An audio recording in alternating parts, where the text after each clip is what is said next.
It was 2:07 a.m. when my phone lit up with an unknown number. No name. No country code.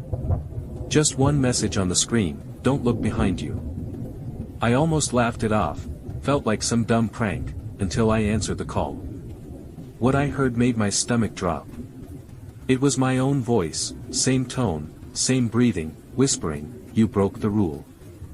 That's when I remembered the warning from a cursed audio file I'd listened to days earlier: never play it with headphones on. My laptop suddenly woke up by itself. The file was playing again. Heavy breathing filled the room. And then the twist hit. The sound wasn't coming from the speakers anymore. It was right behind me. I spun around. Nothing there. Empty room. But the air felt icy, like someone had just passed through me. My laptop screen flashed a message: "Rule number 2, if you look, you're not alone anymore." The lights flickered, and that's when I saw it, my shadow on the wall. Except it wasn't copying me.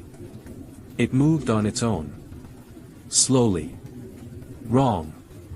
My heart was pounding out of my chest as the shadow lifted its head and turned, not toward me, but straight toward the screen. That's when I realized the twist. It wasn't watching me, it was watching you. The screen went black. White text appeared: "You really think this is just a video?" Before I could react, my bedroom door creaked open by itself.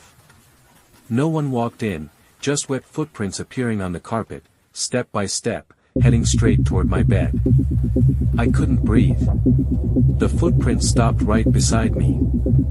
Then a voice whispered from under the bed: "You hear that, right?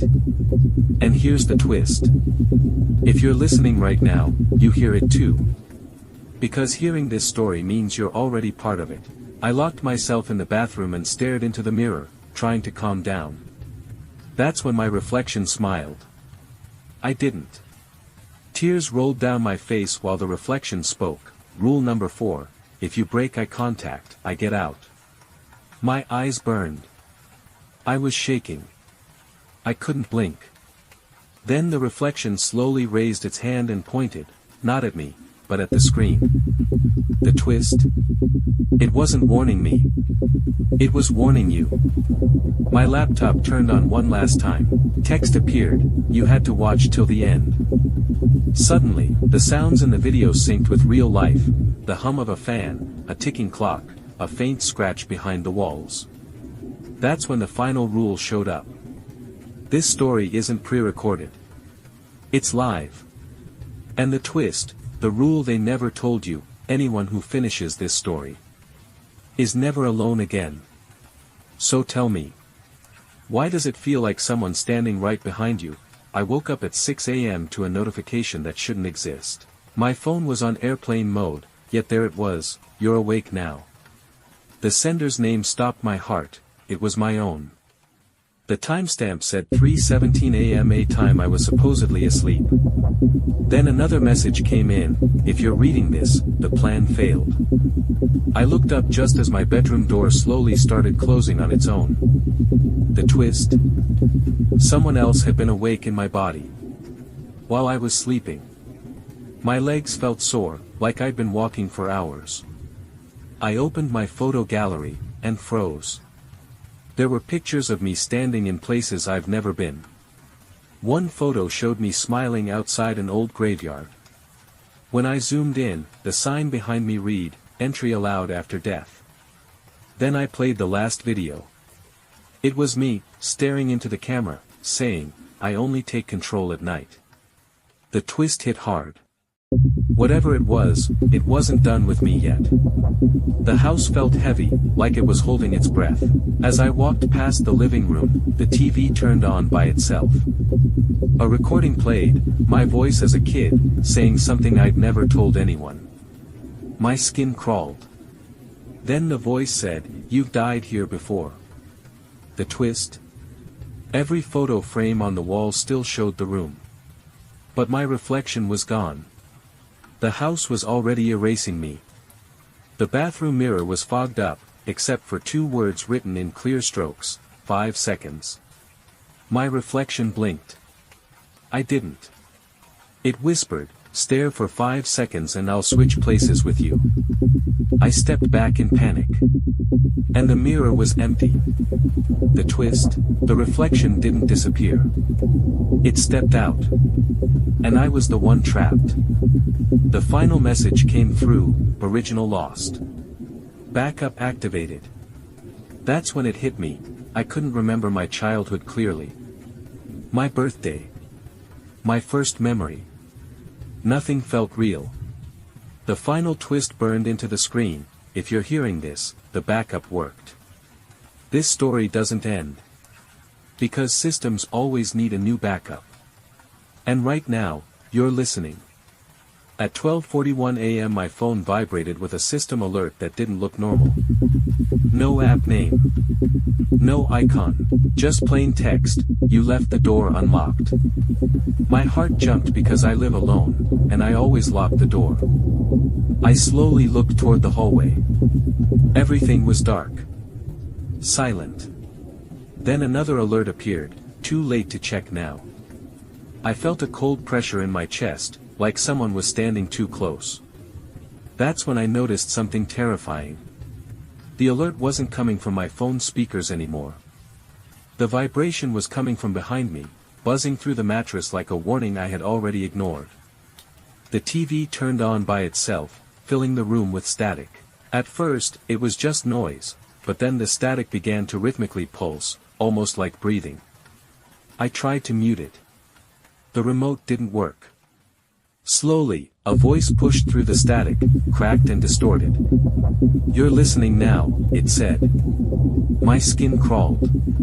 The voice sounded like mine, but older, tired, angry.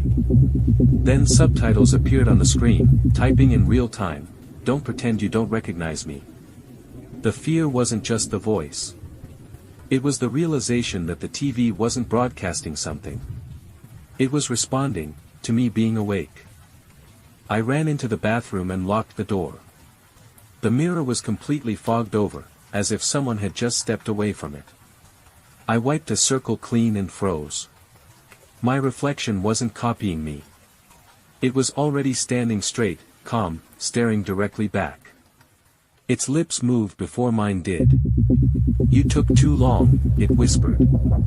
My hands shook violently. I stepped back, but the reflection didn't move away. Instead, it leaned closer, eyes widening unnaturally. Then came the twist that broke me. The reflection smiled and said, "Don't worry. You're still early. Someone else is watching with you."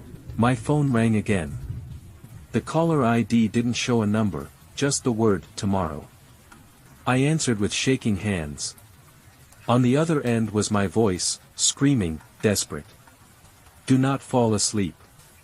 That's when it switches. I felt dizzy. I asked what switches, but the voice started crying. I already asked that. The line crackled, then went silent.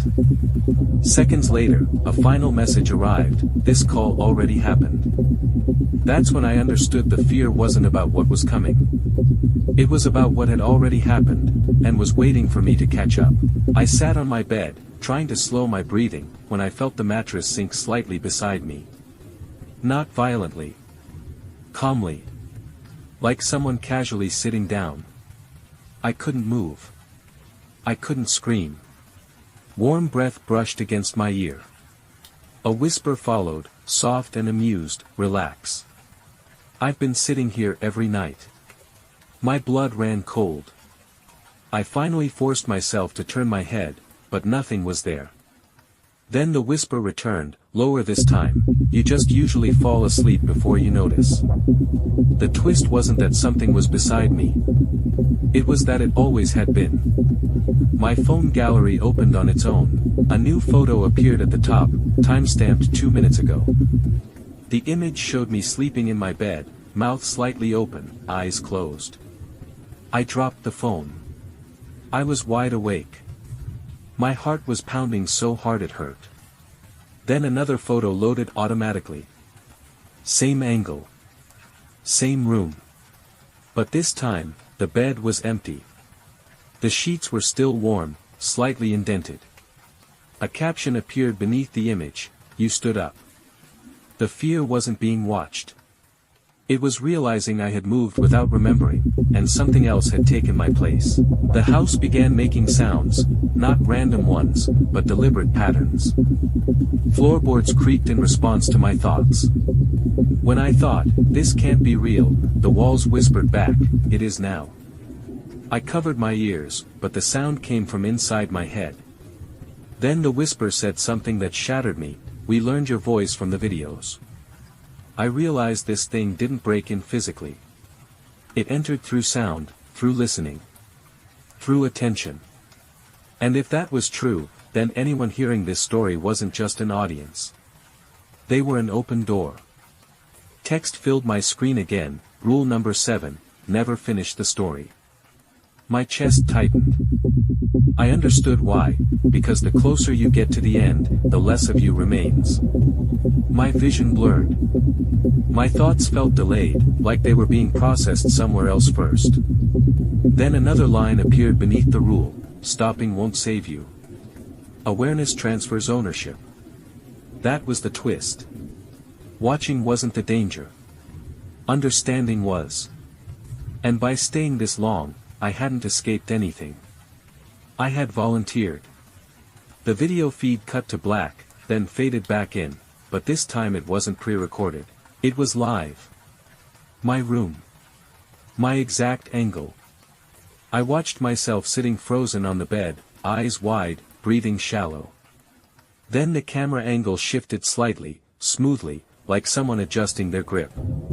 The perspective wasn't from a tripod. It was from behind my shoulder. That's when the fear crossed the screen and entered the room. Because I wasn't watching a video anymore. I was watching myself being watched. A final message appeared, clean and emotionless, transfer complete. I felt hollow, like something essential had been quietly removed. My thoughts slowed. My panic faded, not because I was safe, but because it wasn't mine anymore. The last line typed itself slowly, thank you for staying till the end. You're hosting now.